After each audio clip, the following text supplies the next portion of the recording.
What's happening, YouTube? My name's Vince and welcome to my channel.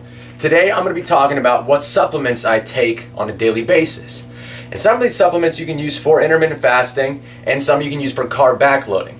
So let's get right into it. The first supplement that I'm going to talk to you guys about is whey protein isolate, and specifically Whey-bolic from GNC. So I talked about GNC's protein on one of my previous videos and I rave about this protein. This tastes good. It's not just about this flavor. And just so you know, this is limited edition French toast flavor.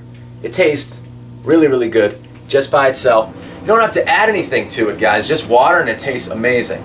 Now, GNC offers a plethora of other different flavors, but this one just caught our eye and we figured why not? Everyone likes French toast. I don't know anyone who really doesn't.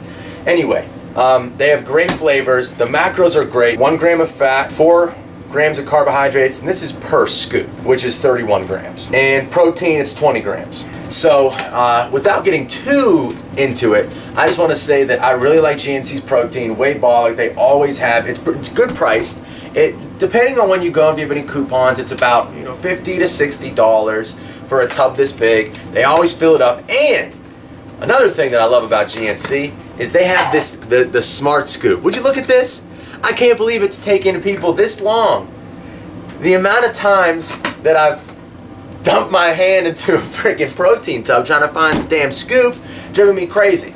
Okay, so when do I take it? I take it post-workout only, about 15 grams per day. I don't do the whole scoop, and I told you why in my previous video. In a nutshell, it's just because my post-workout meal, I don't need a whole lot of protein.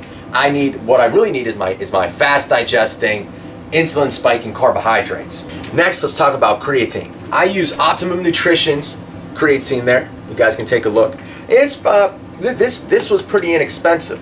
This is 228 servings and a little over 2.5 pounds, and I got it for just under $30. So price, you really can't beat it. I take anywhere between 10 to 15 grams of creatine per day, and that's pre and post workout. This is one of the supplements that Dr. Kiefer raves about in his book. He has a whole section on creatine and how it is a great supplement. It's one of the oldest supplements out there in the fitness industry. It's been studied for years and years and years, and it's one of the only supplements, guys, that is actually proven to do the things that it claims to do: build muscle, be stronger, increase your muscle gain. So essentially why I take this is because it helps with muscle endurance mid-lift. So whenever you're getting those last 3 reps where they're really, really hard and you're pushing yourself, and those are the reps that counts. Everyone says that the last set or the last reps are the ones that really help you grow. And if you don't take creatine, you might fail after your 7th rep if you're going for 10. If you do creatine, you might be able to get to 8 to 9 to 10. And the more load you put on your muscles and the more time under tension, you're going to make gains that way. Now, I want to stress that you don't always have to add more volume repetitions wise for strength and hypertrophy gains, muscle building, but that's one of the big factors. As long as you're progressing, and that's progressive overload, you're going to do well. And if you can use creatine to help with your progressive overload, that's going to help you build more muscle. So 10 to 15 grams per day. Let's move on to branched chain amino acids or essential amino acids, and I'll get into the difference later. So here we have GNC's essential amino acids, and we have Scivation Extend branched chain amino acids. I take these because Casey bought these and I don't want to dip into hers, okay? So let me put these away. But my branched chain amino acids, I take a scoop per day, and that's anywhere between, well, let's see, 11.5 grams is the serving size here. And what is the difference between essential amino acids and branched chain amino acids? So with branched chain amino acids, let me hit on that first.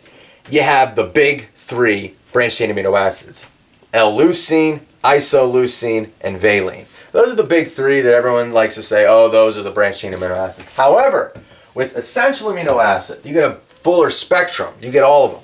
So not only do you get leucine, isoleucine, and valine in the essential amino acids, but they also include lysine, and I'm going to butcher these, threonine, phenylalanine. So it gives you all of the amino acids, not just the top 3. It gives you the full spectrum. So essential amino acids is going to be a more complete amino acid supplement for you guys. So keep that in mind. And these aren't that expensive. I think these were like $30. And this has more servings, and it has a bigger scoop. Yeah, it has more servings in here, and it has a bigger scoop than the branched chain amino acids by Cybation.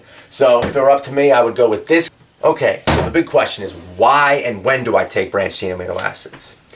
So it helps stop catabolism or muscle breakdown during a workout.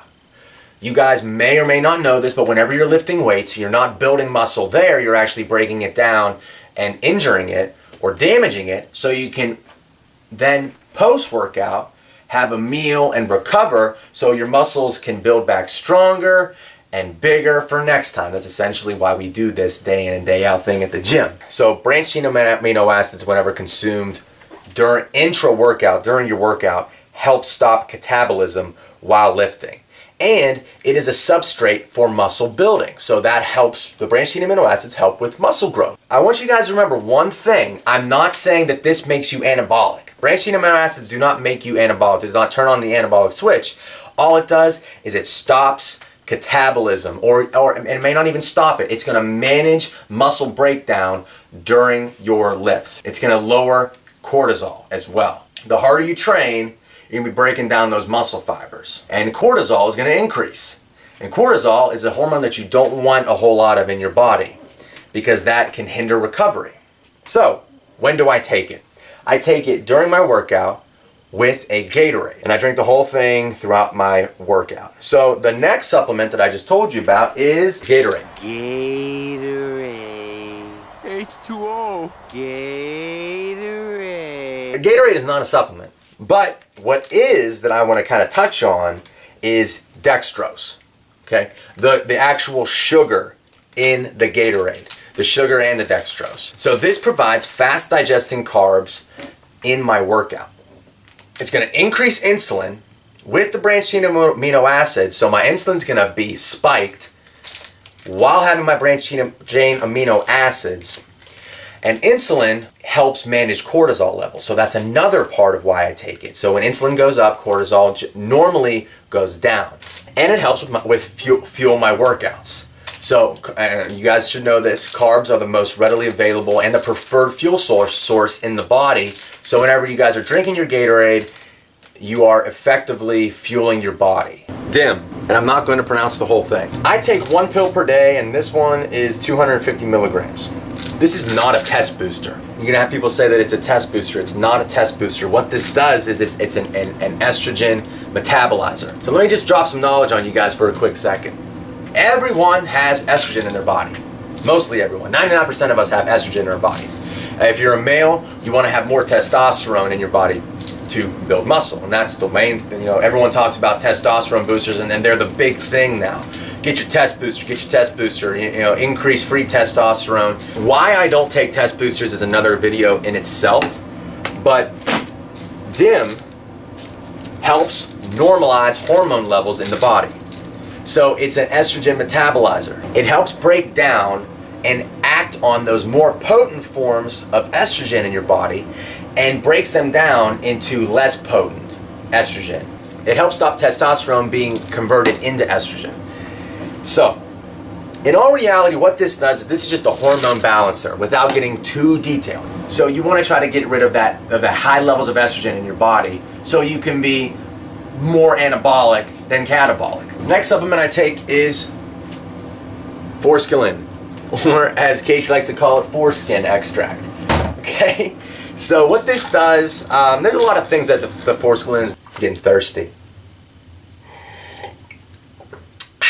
By no means do I use Forskolin as a dietary supplement because my goal is weight loss. I'm not trying to burn fat. Mainly I take this because I feel that it helps me with my appetite during the day. It's not that I take it because my goal is to lose weight. It's actually to put on size. I'm not looking to actually burn fat. I'm actually looking on to put on size. So I don't use this as a weight loss supplement. I use this to help with my appetite during the day because I'm fasting. Oh, and just so you guys know, I take this pre-workout, and it's 500 milligrams. But last but not least, I take a pre-workout, and right now I'm on Muscle Farms Assault, and I like this. And I like this pre-workout, guys. I'm going to put it back. I like this pre-workout, guys. It actually feels good. I like the amount of caffeine in it. Not too much, not too little. But if they ran out of pre-workout tomorrow, I think I would still be okay. So, those are the supplements that I'm taking.